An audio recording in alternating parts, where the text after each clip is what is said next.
गुरु भक्ति योग। एक भी क्षण गवाओ नहीं,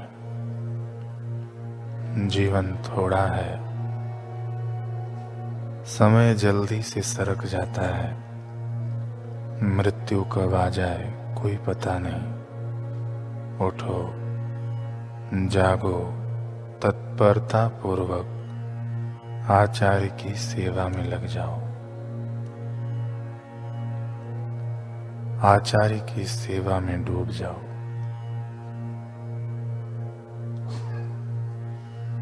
गुरु पर श्रद्धा और उनके ज्ञान के वचनों से सज्ज बनो।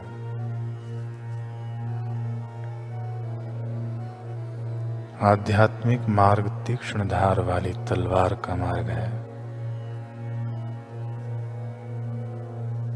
जिनको इस मार्ग का अनुभव है, ऐसे गुरु की अनिवार्य आवश्यकता है। आपके सब अहम भाव का त्याग करो और गुरु के चरण कमलों में अपने आप को सौंप दो। गुरु आपको मार्ग दिखाएंगे और प्रेरणा देंगे। मार्ग में आपको स्वयं ही चलना होगा। जीवन अल्प है, समय जल्दी से सरक रहा है। उठो, जागो, आचार्य के पावन चरणों में पहुंच जाओ। कैलाश का उत्तुंग शिखर आज गर्व से और अधिक ऊंचा हो गया था। कारण था वह विषय जिस पर साक्षात महादेव गीत गा रहे थे। उनके इस गीत को हम गुरु गीता नाम से जानते हैं। इस गीत की तानों में एक स्थान पर महादेव ने कहा, भवेदनन्तस्य शिवस्य चिंतनम। गुरुदेव का चिंतन अनंत स्वरूप शिव का ही चिंतन है।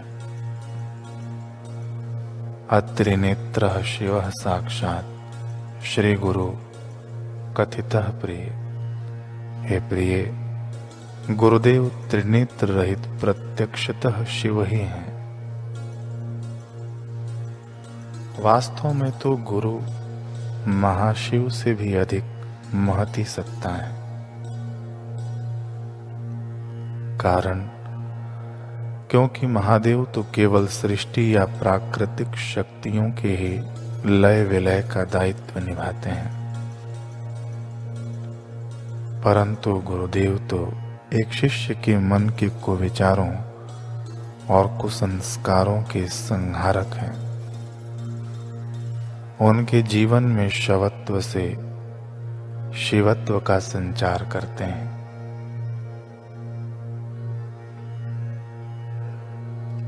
कैसे? वह इस प्रसंग से हमें ज्ञात होगा। भगवान शंकर का विराट मंदिर, चहुं ओर ओम नमः शिवाय मंत्र की गूंज, वायुमंडल घंटियों के नाद से तरंगित था।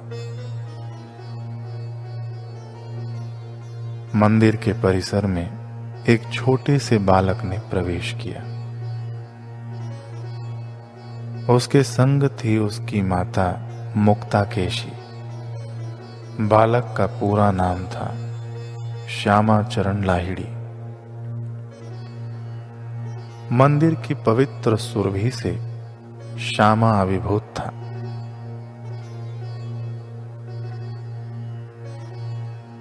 उसकी आंखें छोटी छोटी थीं,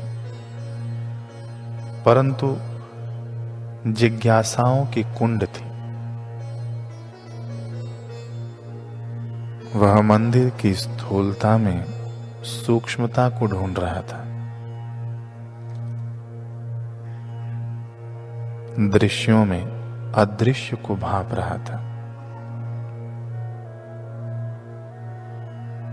एकाएक उसकी दृष्टि भगवान शिव की मूरत की ओर सरक गई।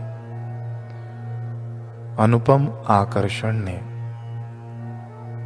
उसे बांध लिया। यह आकर्षण भौतिक चमक या गुलाबी गुलाबों के प्रति नहीं था, वैराग्य के सौंदर्य ने उसे मोह लिया था। जटाजूट, तन पर रमी भस्म, साधनस्थ मुद्रा की भव्यता, महादेव के ध्यान की गहराई में मुंदे नेत्र श्यामा को भा गए थे। उनके भाल पर समाई अतुलनीय शांति श्यामा में जिज्ञासाओं की खलबली मचा रही थी। उसने माता मुक्ताकेशी से पूछा, माँ, ये कौन से भगवान जी हैं? ये नेत्र मूंद कर ऐसे क्यों बैठे हैं? माता मुक्ताकेशी धार्मिक वृत्ति की थी। अपनी पूर्व जानकारी के आधार पर उन्होंने कहा, श्यामा, ये देवादिदेव भगवान शिव हैं। ये नेत्र मूंद कर ध्यान में लीन है। बालक ने कहा, माँ, तुम कहती हो कि भक्त ध्यान लगाता है अपने भगवान को पाने के लिए, पर फिर भगवान किसको पाने के लिए ध्यान कर रहे हैं? भगवान शिव तो स्वयं भगवान है, फिर वे किसकी साधना कर रहे हैं? बालक की इस बात पर मां निरुत्तर हो गई। झुंझलाती हुई बोली, तेरी छोटी सी बुद्धि की ये बड़ी बड़ी उलझने मैं नहीं सुलझा सकती। तो शिव जी से ही पूछ, वे ध्यान लगाकर क्या क्या करते रहते हैं। और अभी चल, लोटा जल से भर और मेरे साथ कुछ पूजा अर्चना कर ले। कुछ समय के बाद माँ बेटा वापस घर लौट आए, परंतु श्यामा का मन और हृदय वहीं ध्यानस्थ शिव मूरत के पास छूट गया था। घर के छोटे से मंदिर में स्थापित शिव मूर्ति के सामने खड़ा होकर वह बालक अक्सर पूछा करता, भगवान जी, आप ध्यान क्यों लगाते हो? एक दिन मुक्ताकेशी की सांसें फूल रही थी, जान सांसत में थी। वह श्यामा को खोज खोज कर थक गई थी। उसका कुछ अता पता नहीं था।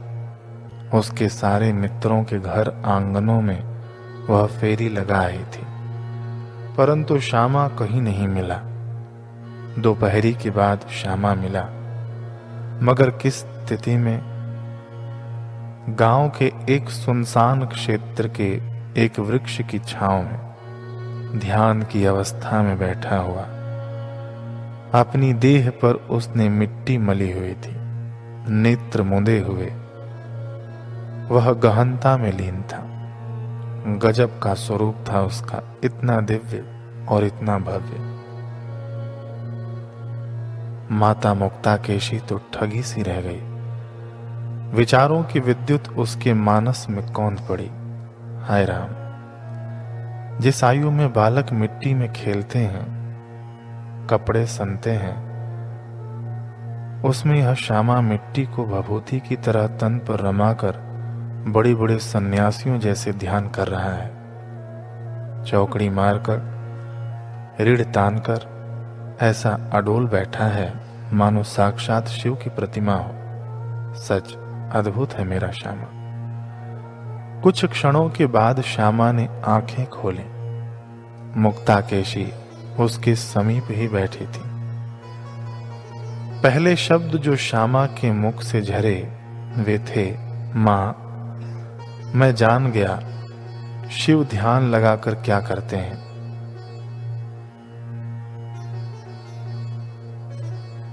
मुक्ताकेशी श्यामा के कंधे पर से मिट्टी झाड़ते हुए बोली, क्या जाना तूने? श्यामा ने गहरी वाणी में कहा, एक दिन मैं भी वही कार्य करूंगा।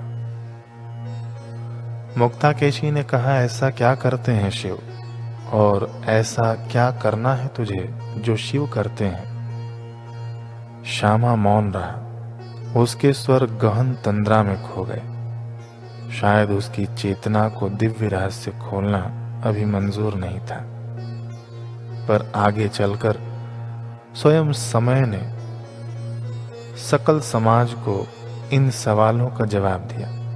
33 वर्ष की आयु में श्यामा को गुरु मिले। महाअवतार कृष्ण राम अपने स्वरूप को सुंदर आकार मिलता अनुभव कर पा रहा था। गुरु भक्ति योग।